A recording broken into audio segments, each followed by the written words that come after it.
Hello everyone, this is Jeremy doing a video on how to troubleshoot and fix the Kalorik Maxx air fryer.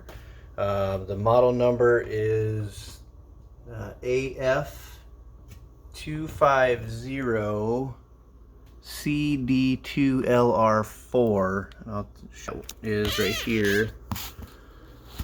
So this is the model that I'm working on here, and I'm pretty sure it's the same or going to be the same for all of these. So but you'll have to take yours apart if you're handy enough. I am not a certified electrician. I am not a certified caloric repair person. So if you're not familiar with this stuff or you're not comfortable with doing this stuff yourself, call someone that can come do that for you. So let's get into this. I'm going to reverse the camera and show you how to take the cover off so you can get inside. Alright.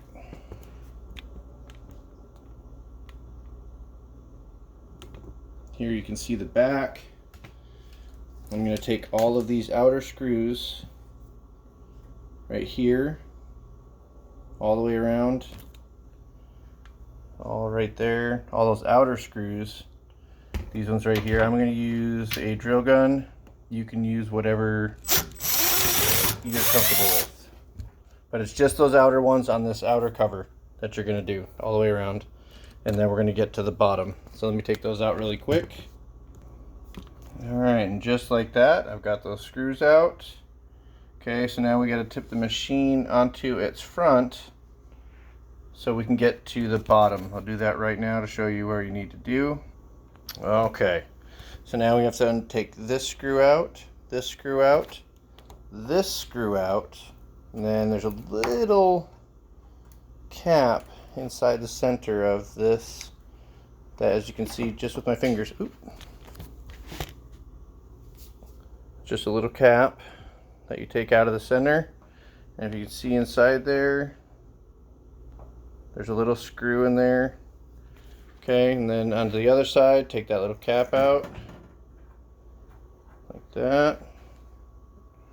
And then you have a screw inside there, this screw, and that screw. And then once those are all out, then you can take the cover off. Let me get those out and I'll show you. Okay, one thing I did want to show you is this screw that holds the foot in is a fine thread. And then the other screw that was inside the foot is also a fine thread. So make sure you take note where those go. They go here where the foot was. So inside here, this one and this one are both fine threads. Alright, let me finish getting these out. Alright, and as you can see, now the cover's all nice and loose on all the sides. But one thing you have to do now is, if you see this little tab right here, and there's one on the other side over here, you can see it right there. Those two right there are holding the cover in. So all I do is take my screwdriver, pop it out. It's kind of hard to do with one hand.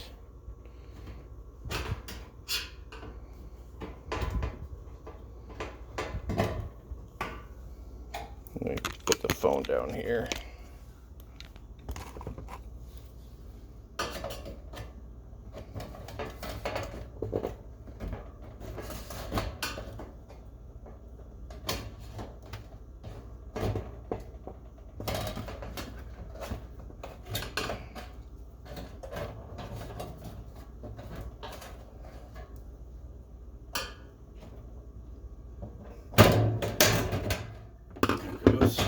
That side came out. Alright, both sides came out and the cover just lifts off. I just setting that to the side. Okay. Now we can see inside here.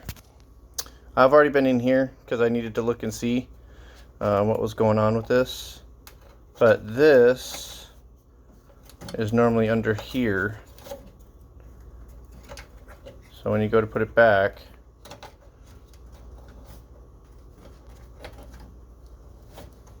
it's supposed to be like this. Okay, this is how it comes from the factory. You can see that this tab is holding this piece in. Here's your power cord that's normally plugged into the wall. And then your power comes in right here on this red wire, comes all the way up through here, and comes up over into your circuit board, up over into here. All right, so we got to figure out why this unit will not turn on whatsoever. No lights on the front or anything else when it's plugged in. So what I'm going to do is I'm going to take this back out. All I did was just rotated that tab out of the way, and now that wire is free. Okay, this little white sheath, you can just pull it. This is your thermal fuse, and it is an SF184F. So it's 184 degrees Celsius. I don't know what that converts to Fahrenheit. Temperature rating with a 10 amp rating at 250 volts and 16 amp rating at 125. All right, so I ended up getting this package right here today. It's got that SF184F right there. These ones right here, this is a 10 pack, and I want to say it was like $5 or $6. So you guys can get that on your own. This is what they look like outside the package. All right, as you can see right here, they look more or less the same, except this one's discolored. That actually could be from either when it got hot, or maybe from the manufacturer. That could be the coloring. But before we get to that, I'm going to show you how I came to the conclusion. This was brought up in another video that I watched, and I will link that video to get to this point. I'm pretty handy with electrical stuff, so this was easy for me. Once they explained what the item was to look for, I was able to go through and figure it out on my own. So what I did was I have a multimeter. Doesn't take anything spectacular. I think this is a GB brand. You can use Harbor Freight. You can use any brand. All right, so what I'm setting it to is the continuity. Okay, so this one has the tone. This is actually your ohms. For resistance, we could use one of these, or I like this one because it makes a sound.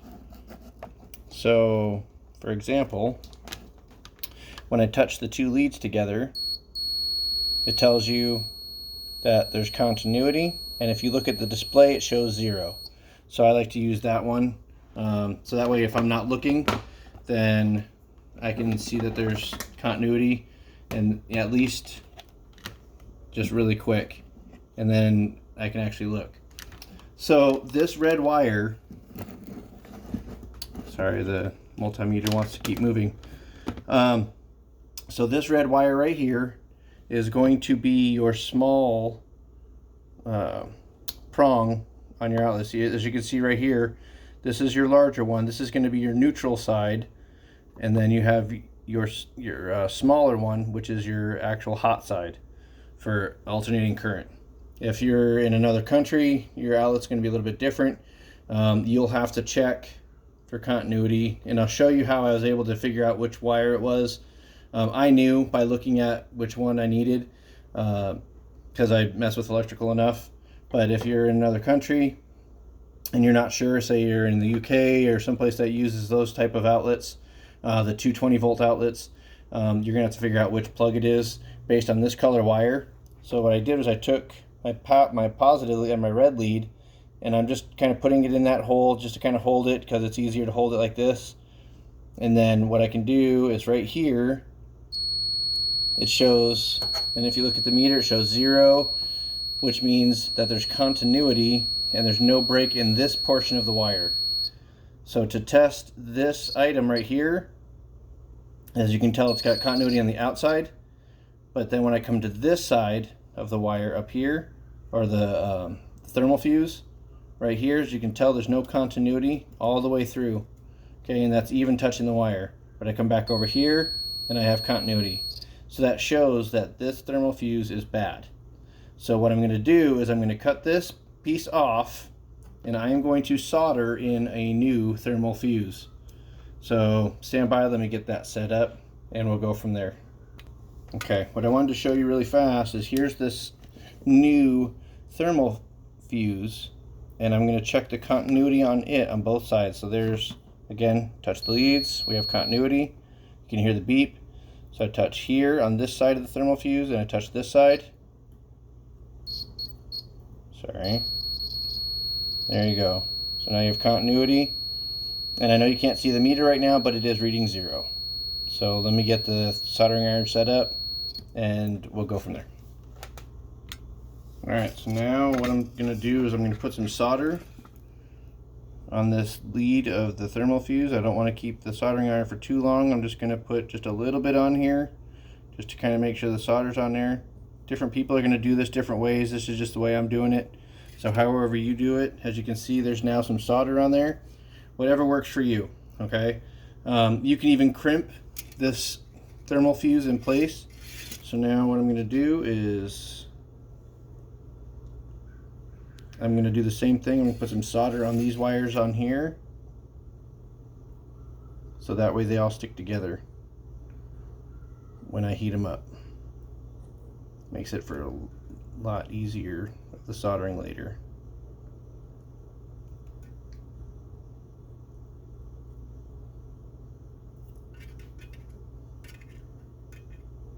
Again, different people solder different ways. Some people will say to heat the wire up thoroughly before you start putting solder in. I like to do it this way, and it'll work just fine. But you do you and how you want to do it. Alright, I'm going to go ahead and get this other one filled up, and then we'll be right back.